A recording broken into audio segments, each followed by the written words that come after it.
सारनाथ बौद्धों का एक अति पवित्र स्थान है। बौद्ध धर्म आधे जगत में फैला हुआ था। उसी की जन्मभूमि सारनाथ है। बुद्ध भगवान ने यहीं उस पवित्र और श्रेष्ठ धर्म के प्रचार का आरंभ किया था। इसी कारण बौद्धों के 4 महास्थानों में इसे भी स्थान प्राप्त है। एक समय था जब इसी सारनाथ में कई सहस्त्र भिक्षु और भिक्षुकियाँ एकत्र होती थीं। एक समय सारनाथ भारतवर्ष के सर्वप्रधान स्थानों में गिना जाता था। नमस्कार मित्रों, आज की चर्चा में सारनाथ का इतिहास। एक समय था जब सारनाथ भारतवर्ष के सबसे प्रमुख स्थानों में गिना जाता था। चीन, जापान, जावा, ब्रह्मदेश, लंका इत्यादि देशों के भी यात्री इस अपूर्व पुण्यभूमि को उत्साहित होकर आया करते थे। इस महातीर्थ में बौद्ध, अरहत, श्रमण, भिक्षु आदि ने जिस शांत रस का संचार किया था और अपने पुण्य चरित्र से सबको मुग्ध किया था, वह बात जगत के धर्म इतिहास में भली भांति विख्यात है। उसी बैराग कथा के श्रवण से आज भी हम लोगों को रोमांच होता है। काल चक्रवश हो या इस समय वही सारनाथ इस औन्नत अवस्था को प्राप्त हुआ है। वह एक समय बौद्ध भिक्षुओं साधुओं के लिए एकांत में बैठ निर्वाण पद प्राप्त करने के हेतु योग साधन का प्रमुख स्थान था। इसी सारनाथ में महाराज अशोक की राजाज्ञा निकली थी। इन्होंने यहाँ पर एक स्तंभ भी खड़ा कराया था। महाराज अशोक के धर्मानुराग के कारण सारनाथ बौद्ध धर्मावलंबियों का मुख्य केंद्र बन गया। महाराज अशोक के पीछे महाराज कनिष्क ने भी नाना प्रकार से इसकी उन्नति की। सर्वधर्म प्रतिपालक गुप्त राजाओं ने बाह्य आडंबर में इस स्थान की उन्नति विशेष न की थी, तो भी उनके समय में यहाँ की शिल्प कीर्ति बढ़ती ही गई थी क्रमशः।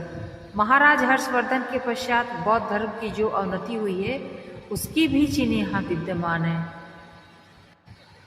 ब्राह्मण धर्म के पुनर्विकास के समय पाल वंशीय राजाओं ने भी इस धर्म की रक्षा करने की चेष्टा की थी। सारनाथ में उनकी बनाई शैल गंधकुटी के चिन्ह आज तक वर्तमान हैं।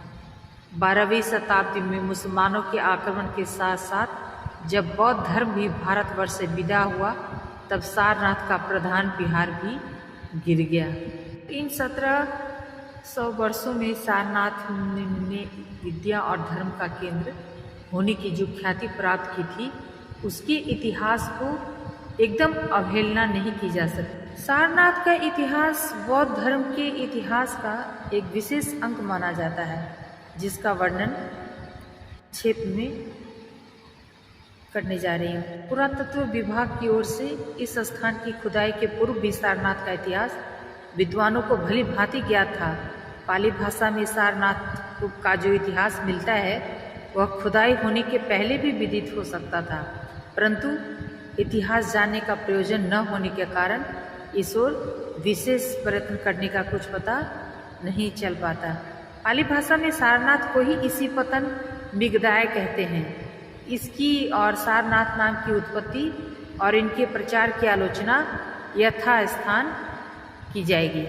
बुद्ध भगवान गया जी में बुद्धत्व प्राप्त करने के पश्चात इसी सारनाथ में आए और यहीं पर उनके श्रीमुख से धर्म चक्र प्रवर्तन सूत्र का कथन हुआ। यहीं पर उन्होंने शाहकार के पुत्र अस और उसके पिता को भी धर्मोपदेश देकर बौद्ध बनाया। उदपान दूषक नामक जातक का वर्णन भी यहीं किया गया और इन्हीं कई कारणों से सारनाथ और बुद्ध भगवान में घनिष्ठ संबंध है। बुद्धत्व प्राप्त करने के पश्चात 8वें सप्ताह में भगवान बुद्ध किरिपल्लु नामक वंश से चलकर अजपाल वृक्ष के नीचे आए।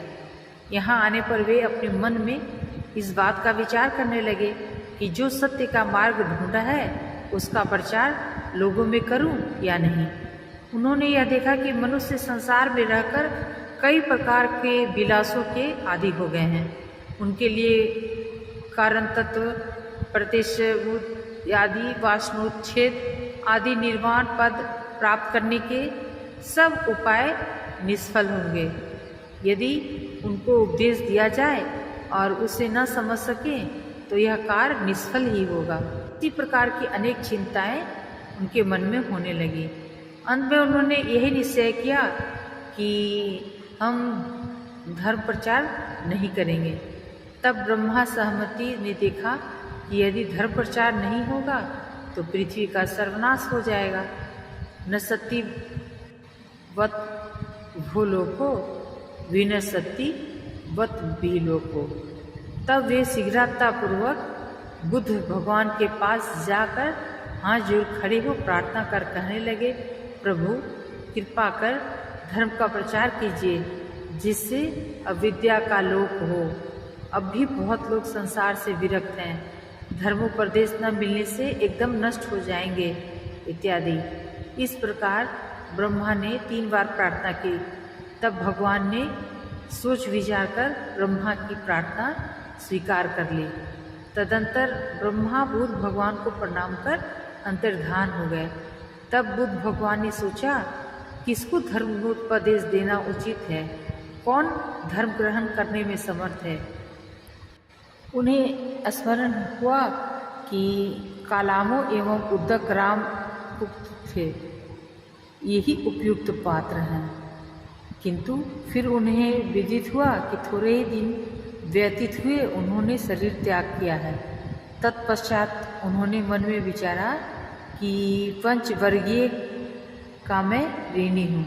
योग साधन के समय उन्होंने मेरे साथ बहुत बड़ा उपकार किया है, उन्हीं को प्रथम धर्मोपदेश देना उचित है।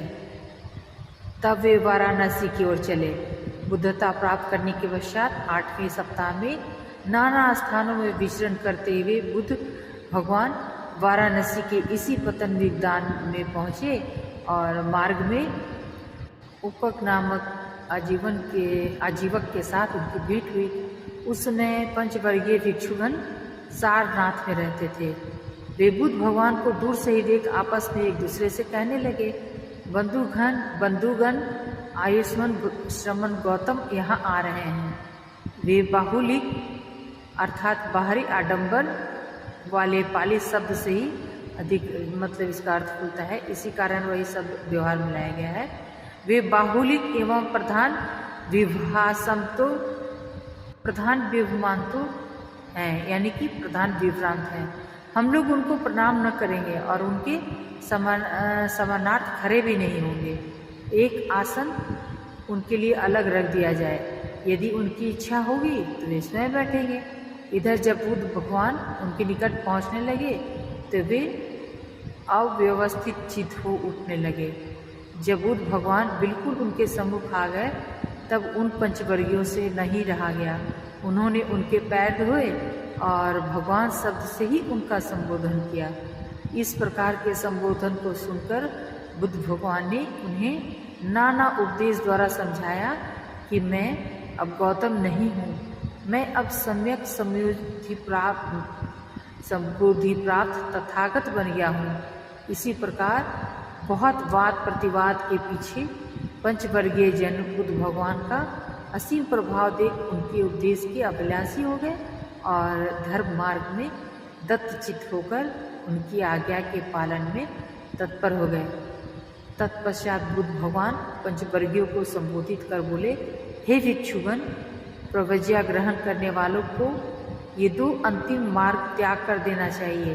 एक विलास प्रियता तो कामीहीन ग्राम नीचों की ओर है, क्योंकि यह मार्ग अनार्य एवं निष्फल है, और दूसरा आत्मा को कष्ट देना भी दुखजनक और अनार्य होने से निष्फल ही है। हे भिक्षुगण, इन दोनों चरम पथ का परित्याग करके श्रेष्ठ मध्य पथ को ग्रहण करो। यही पथ दृष्टि का खोलने वाला, ज्ञान का निष्पादक तथा शांति, अविज्ञा, संबोधि एवं निर्वाण का साधक है। इसी प्रथम मध्य पथ को आर्य अष्टांगिक मार्ग कहते हैं। भिक्षुगण, दुख आर्य सत्य है। जन्म, जरा, व्याधि, मरण, शोक, परिवेदना, व्याकुलता सभी दुख कर हैं। अप्रिय वस्तु का संयोग और प्रिय वस्तु का वियोग भी दुखकर ही है। यह पंचोपादन स्कंध ही दुखकर है। ये भिक्षुगण दुख समुदाय आर्य सत्य है। पुनर्जन्म की माता जो तृष्णा है वह राग युक्ता है। तृष्णा 3 प्रकार की होती है, काम तृष्णा, भव तृष्णा, विभव तृष्णा। हे भिक्षुगण, दुख निरोध आर्य सत्य है। पूर्वक तृष्णा का सम्यक निरोध एवं त्याग ही शांति प्रद है। दुख निरोध गामी मार्ग आर्य सत्य है। अब तक सुने गए धर्म समूह से दृष्टि, ज्ञान, प्रज्ञा, विद्या और आलोक की उत्पत्ति होती है एवं इस दुख को ही आर्य सत्य समझना चाहिए। मैंने यह प्रतिज्ञा की थी कि जब तक इन 4 आर्य सत्यों का एवं इनके भीतरी त्रिपरिवृत्त द्वादशाकार सत्य का सम्यक ज्ञान और विशुद्ध दर्शन नहीं होगा तब तक मैं यह स्वीकार नहीं करूँगा कि देवलोक मारलोक था। ब्रह्मालोक में ब्राह्मण मनुष्य किसी को भी सम्यक ज्ञान प्राप्त हुआ है, किंतु अब मुझे इसका ज्ञान और दर्शन प्राप्त हो गया है। मेरा चित्त मुक्त हो गया है और यही मेरा अंतिम जन्म है। बुद्ध भगवान के इतना कहने पर उन पंचवर्गीयों ने उन्हें प्रणाम किया और इस उपदेश श्रवण से ही कौंडिल्य के चित्त का मैल दूर होकर दिव्य ज्ञान का प्रकाश हो गया। जितने समुदाय धर्मक हैं वे सब निरोध धर्मक हैं। इस प्रकार बुद्ध भगवान के धर्म चक्र परिवर्तन करने पर भौम्य देव ने यह घोषणा की कि भगवान वाराणसी धाम के इसी पतन मृगदाय में श्रेष्ठ धर्म चक्र परिवर्तन कर रहे हैं। इस लोक में ब्राह्मण देवता मार अथवा ब्रह्मा ही क्यों न हो, कोई इसका प्रतिवर्तन नहीं कर सकता। महाप्रधान सुत्त की टीका में बुद्ध घोप ने लिखा है कि इसी पतन मृगदाय नामक स्थान ये धर्म चक्र परिवर्तन है। इसी नाम के संबंध में टीकाकार बुद्ध घोष ने लिखा है कि उस समय इसी पतन मंगलमय उद्यान के रूप में प्रसिद्ध था। यह उद्यान मृगों को इसलिए आदर पूर्वक समर्पण किया गया था जिससे वे निर्भय होकर इसमें वास करें। इसी कारण वह मृगदाय कहलाता है। बुद्ध भगवान और इनसे पहले के भी बुद्धगण धर्मोपदेश देने के निमित्त सबसे पहले आकाश मार्ग से इसी स्थान पर अवतीर्ण हुए थे। टीका में यह भी उल्लेख है कि किसी कारण वंश गौतम बुद्ध यहाँ भी पैदल ही आए। गौतम बुद्ध यहाँ पैदल ही आए। नंदी वत्थु नामक उपाख्यान का घटना स्थल भी इसी पतन मृगदाय ही लिखा है। बुद्ध भगवान का उपदेश सुनकर नंदी ने विचारा कि भिक्षुओं के रहने के निमित्त कोई निवास गृह बनवाना बहुत पुण्य का काम होगा। इसलिए उसने एक चतुशाला बनवाई और उसमें 4 कमरे तथा कई आसन बनवा दिए। उसने इसे बुद्ध भगवान के अंतिम संघ को दे दिया। सुधावास देवगन ने जम्बूद्वीप में रहने वाले प्रत्येक बुद्ध को यह संवाद दिया कि 12वें वर्ष के अंत में बोधित्व तुषित भवन से उतरेंगे। तुम लोग बुद्ध क्षेत्र का त्याग करो। इस पर सब प्रत्येक बुद्ध अपना अपना समय समाप्त कर परिनिर्वाण को प्राप्त हुए। वाराणसी से आधे योजन पर 500 प्रत्येक बुद्ध रहते थे। वे पृथक पृथक भविष्यवाणी का उच्चारण करते हुए निर्वाण पद को प्राप्त हुए। इस स्थान पर ऋषिगण पतित हुए थे, अतः इनका नाम ऋषि पतन हुआ। फ्रांसीसी पंडित सेनाट ऋषि पतन से इसी पतन हुआ यह नहीं मानते। उनका कहना है कि इस नाम को छोड़कर दूसरे और 2 नाम ऋषि पतन और ऋषि वदन भी हो सकते हैं। उनका यह मत है कि सारनाथ का प्राचीन नाम ऋषि पतन ही था, कालक्रम से अभ्रष्ट हो ऋषि पतन हो गया। बात को इसका समर्थन करने के लिए बहुत सारी कहानियाँ रच ली गईं इत्यादि। क्योंकि महावस्तु में भी लिखा है कि बुद्धगण पतन होने से पूर्व वाराणसी से आधे योजन पर महाबल में वास करते थे। जब वे सब 500 एकत्र ही रहते थे उस समय यह स्थान ऋषियों का एक नगर हो जाता था। यही बात स्वाभाविक भी है। पतन का वदन हो जाना कोई अस्वाभाविक नहीं है। प्रकृति के नियमानुसार प स्थान में ब एवं त स्थान में द हो जाता है। सांप्रतिक सारनाथ नाम कब से और किस प्रकार प्रचलित हुआ, इस विषय पर आज तक किसी या विदेशी पंडित ने विशेष आलोचना नहीं की है। सारनाथ नाम आधुनिक है, इस विषय के प्रमाणों की अवधि नहीं है। पहले तो इस स्थान की प्रसिद्धि के प्राचीनतम युग में इसका नाम मिगदाय था। संपूर्ण बौद्ध साहित्य, विशेषतः पाली साहित्य में इस बात के यथेष्ट प्रमाण मिलते हैं। दूसरे, जब तक यहाँ बौद्धों का प्रबल प्रभाव था, अर्थात मौर्यवंशी राजाओं के, कनिष्क के, फाहियान के तथा ह्वेनसांग आदि चीनी यात्रियों के आगमन के समय तक यह स्थान इसी पतन बिगदाय के ही नाम से परिचित था। यह निर्विवाद सिद्ध है। फिर जब यह बुद्धि तीर्थ मुसलमानों द्वारा नष्ट किया गया, उस समय स्थानीय महादेव जी का मंदिर वर्तमान नहीं था। यदि होता तो यह भी नष्ट हुए बिना नहीं रहता। बौद्धों के प्रबल प्रभाव के लुप्त होने के पश्चात जिस तरह बुद्धगयाम हिंदू तीर्थ स्थापित हुआ, ठीक उसी तरह यह सारंगनाथ का मंदिर सारनाथ भी बना। सारंगनाथ शब्द का अर्थ मृगाधिपति होता है। इस स्थान का प्राचीन नाम मृगदाय है एवं जातक आदि ग्रंथों के अनुसार बुद्ध भगवान ही इसके अधिपति थे।